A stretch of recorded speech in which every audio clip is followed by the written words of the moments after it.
데이터 분석과 함께하는 공모주 투자 당장 팁입니다.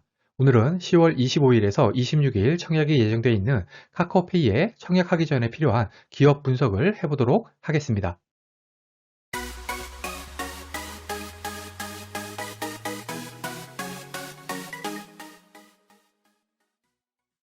구독, 좋아요, 알림 설정은 저에게 큰 힘이 됩니다. 먼저 청약 일정입니다. 10월 21일까지 기간 수요 예측을 하고요. 10월 25, 26일 양일간 청약입니다. 환불일은 10월 28일이어서 환불일까지 2일이 걸립니다. 카카오페이는 피코그램, 시몬느 액세서리 컬렉션과 청약이 겹칩니다. 리파인, 엔캠 환불금으로 카카오페이 청약이 가능합니다. 그리고 카카오페이 환불금으로 지니너스 청약이 가능합니다. 카카오페이의 공모 규모는 공모가 상단인 9만원 기준으로 1조 5,300억입니다. 매우 큰 규모죠. 카카오페이는 100% 균등 배정으로만 진행이 되고요. 최소 청약 단위가 10주가 아니라 20주여서 필요한 청약 증거금은 90만원입니다. 카카오페이 청약증권사는 삼성증권, 대신증권, 한국투자증권, 신한금융투자 이렇게 4개고요. 청약을 하기 위해서는 삼성, 대신, 한투는 24일까지는 계좌 개설을 하셔야 됩니다. 상세한 공모가 분석 및 예상 수익, 예상 배정 영상은 추후에 올리도록 하겠습니다. 오늘 카카오페이 종목 분석 영상은 10월 8일 최관순 애널리스트가 쓴 SK증권 증권사 리포트를 참고했습니다. 카카오페이는 2014년에 국내 최초로 간편 결제 서비스를 시작한 핀테크 기업이죠. 카카오가 55% 지분을 들고 있는 최대 주주입니다. 나머지 45%는 알리페이 싱가포르 홀딩스가 들고 있습니다. 그리고 카카오페이의 주요 자회사로는 지분 60%를 들고 있는 카카오페이 증권하고 지분 64.1%를 들고 있는 KP 보험 서비스가 있습니다. 여기 카카오의 다른 자회사를 보면은 카카오 게임즈, 모빌리티, 엔터테인먼트, 엔터프라이즈, 인베스트먼트, 카카오뱅크, 카카오 저펜 등이 있습니다. 이렇게 다양한 자회사들로 구성된 카카오페이의 생태계가 카카오가 지니는 가장 큰 장점이죠. 카카오페이가 영위하고 있는 사업은 결제 서비스하고 금융 서비스로 나눌 수가 있습니다. 결제 서비스는 온라인 결제뿐만이 아니라 2018년 5월부터 오프라인 결제도 지금 하고 있고요. 2020년 기준 결제 거래 금액이 12.5조로 시장 점유율 16.6%입니다. 금융 서비스 같은 경우에는 대출 비교 서비스도 있고요. 카카오페이 증권을 통한 펀드 가입 같은 투자, 카카오페이 플랫폼을 통해서 자회사인 KP 보험 서비스를 진입을 해서 보험 상품에 가입을 하는 보험 서비스 등이 있습니다. 여기 카카오페이의 연간 매출액 추이를 보시면 가파르게 상승하고 있는 것을 알 수가 있습니다. 그리고 결제 서비스뿐만이 아니라 금융이나 기타 서비스가 차지하는 매출 비중도 상승하고 있습니다. 혹시 여러분들은 카카오뱅크 청약을 하셨나요? 카카오뱅크도 카카오페이 못지않게 공모가 고평가 논란이 많았습니다. 하지만 상장일 시초가는 공모가 기준으로 플러스 38%, 그리고 상장일 종가가 장중 고점으로 플러스 79%로 마감을 하면서 청약하신 분들에게 많은 수익을 안겨주었죠. 카카오뱅크의 공모가는 39,000원이고요. 현재는 61,100원입니다. 최근에 카카오뱅크의 주가가 많이 떨어지긴 했지만 여전히 공모가 대비해서 높은 가격을 유지를 하고 있습니다.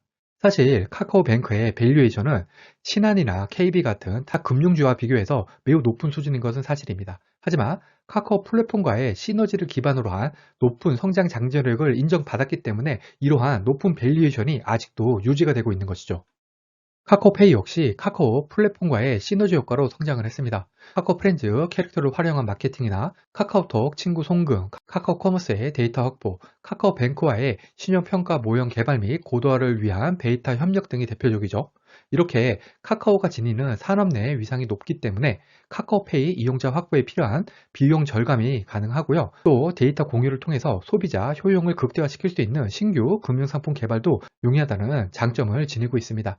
여기 카카오페이 증권의 증권 계좌수 변화를 보시면은 2020년 3월에는 60만 건에 불과했는데 올해 7월에는 500만 건으로 거의 9배가량 증가를 했습니다. 이렇게 카카오페이 증권의 증권 계좌수의 급격한 증가가 이러한 카카오 플랫폼과의 시너지 효과를 입증하는 것이죠. 그리고 간편 결제 시장이 급격한 성장세를 보이고 있습니다. 여기에서 간편 결제라는 거는 지급카드에 있는 정보를 핸드폰에 미리 저장해 둔 다음에 거래할 때는 뭐 비밀번호나 지문이나 단말기 접촉으로 간편하게 지급하는 서비스를 말합니다. 이러한 간편 결제 금액이 2020년 일평균 4,490억으로 전년 대비해서 41.6%가 증가를 했고요. 일평균 간편 결제 이용 건수는 1,455만 건으로 전년 대비 44.4%나 증가를 했습니다. 전체 결제 중에서 간편 결제가 차지하는 비중은 2020년 기준으로 18%, 그 중에서도 PC나 모바일 거래 중에서는 무려 41.5%나 차지합니다. 이번에는 카카오페이의 결제 서비스 성장 가능성을 살펴보겠습니다. 2021년 상반기 기준으로 카카오페이 영업 수익 중에서는 결제 서비스가 62.7%로 가장 높은 비중을 차지하고 있습니다. 그리고 카카오페이는 온라인 결제처 확대, 후불 결제 등 신규 서비스 출시를 예정을 하고 있고요. 또 이번 상장으로 확보된 공모자금 1,484억을 2023년까지 오프라인 결제 인프라 확충을 위해서 투자할 계획입니다. 여기 지속적인 성장이 예상된다. 카카오페이 거래 증가가 예상된다. 이런 식으로 예상하는 문구는 애널리스트의 주관이 담겨 있는 문구입니다. 증권사 리포트 볼 때 주의해야 될 점은 이러한 예상과 이러한 팩트를 구분해서 읽을 수 있어야 한다는 것입니다. 카카오페이 같은 경우에는 이러한 팩트를 바탕으로 지속적인 성장을 예상할 수도 있겠지만 사실 그렇게 된다는 보장은 없는 것이죠. 카카오페이의 간편 송금 기능에 대해서 좀 알아보겠습니다. 국내 간편 송금액은 2020년 평균 금액이 3,566억, 일평균 건수가 326만 건, 건당 송금 금액이 10만 원을 상회하는 등 계속해서 상승하고 있습니다. 카카오페이에서 간편 송금 자체가 매출에 기여하는 바는 크지는 않습니다. 하지만 간편 송금 같은 경우에는 일회 송금 한도 상향, 증권사 계좌로 송금, 예약 송금 같은 기능이 추가가 되고요. 또 카카오톡 친구감 송금은 여전히 무료이기 때문에 간편 송금 같은 경우에는 수익 창출보다는 카카오페이 이용자들의 이탈 방지 효과, 즉 리텐션 효과를 기대할 수 있을 것으로 이 증권사 리포트에서는 보고 있습니다. 카카오페이의 거래액은 2020년 말 기준 67조에서 올해 상반기만 47.3조를 찍었습니다. 그래서 2021년은 100조까지 거래액이 증가할 것으로 전망을 하고 있습니다. 뿐만 아니라 올해 7월 기준으로 가입자 수는 3,660만 명, 연간 활성 이용자 수는 2020년 말 기준 2,680만 명까지 증가하였습니다.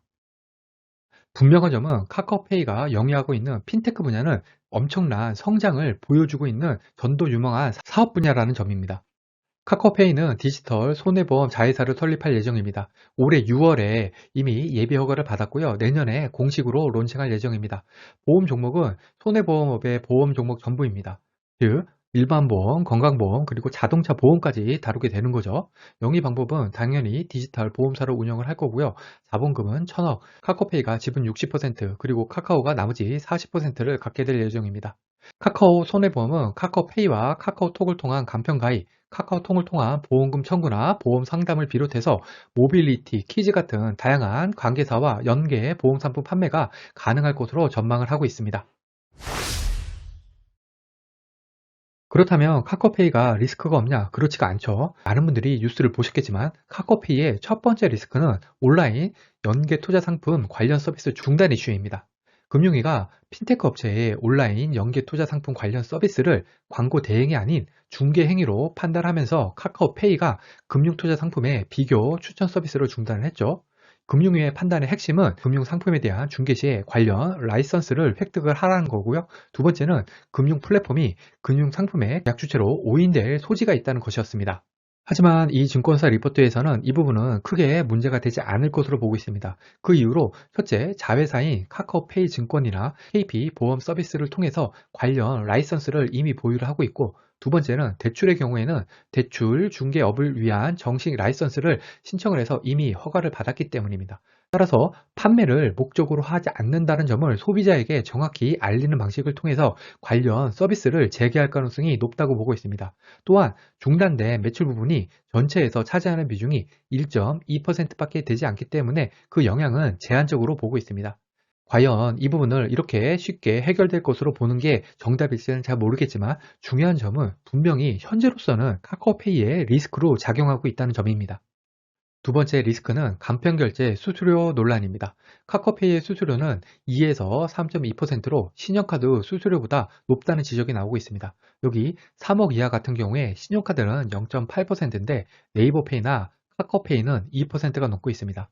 하지만 이 리포트에서는 빅테크 기업 같은 경우에는 수수료에 다양한 주문관리 서비스 관련 내용이 포함이 되어 있고 카드 수수료도 이 수수료에 포함이 되어 있기 때문에 인위적인 수수료 인하 가능성은 낮다고 보고 있습니다.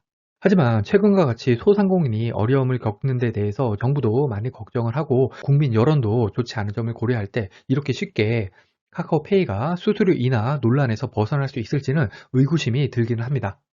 마지막 세 번째 리스크는 온라인 플랫폼 규제 논의가 본격화되고 있다는 점입니다. 현재 온라인 플랫폼 중개 서비스 이용 거래의 공정화에 관한 법률안 8개가 국회에 계류 중입니다.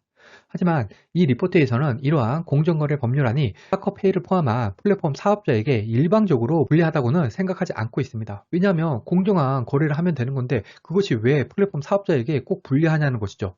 또한 플랫폼 기업의 등장으로 인해서 소비자 효용이 증가되는 점도 분명히 있기 때문에 정치권에서 무조건 플랫폼 사업자를 억누르는 법률을 통과시킬 수는 없다고 보고 있습니다.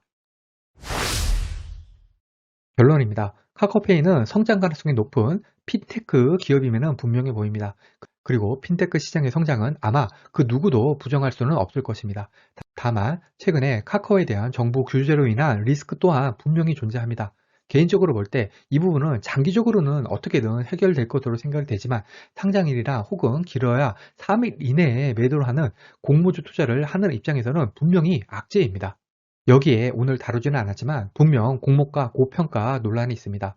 과연 카카오페이가 청약한 사람들에게 제2의 카카오뱅크가 되어서 큰 수익을 안겨줄지 아니면 제2의 크래프톤이 되어서 엄청난 손실을 안겨줄지는 아직 모릅니다. 그럼에도 불구하고 핀테크라는 업종에 유명한 1조가 넘는 공모 규모 등을 생각할 때 벌써부터 카카오페이 청약을 포기할 필요는 없어 보입니다. 현명한 투자자라면 이런 종목 같은 경우에는 청약일 마지막까지 고민을 한 다음에 청약 여부를 결정해야 하지 않을까 생각합니다. 이 영상은 공모주 관련 정보 제공을 위한 것으로 종목 추천 영상이 아닙니다. 후회 없는 투자를 위해서는 반드시 공부하신 후에 스스로 투자 여부를 결정하셔야 합니다. 이상으로 오늘 영상을 마치겠습니다. 오늘 영상이 도움이 되셨다면 구독, 좋아요, 그리고 알림 설정까지 부탁드립니다. 감사합니다.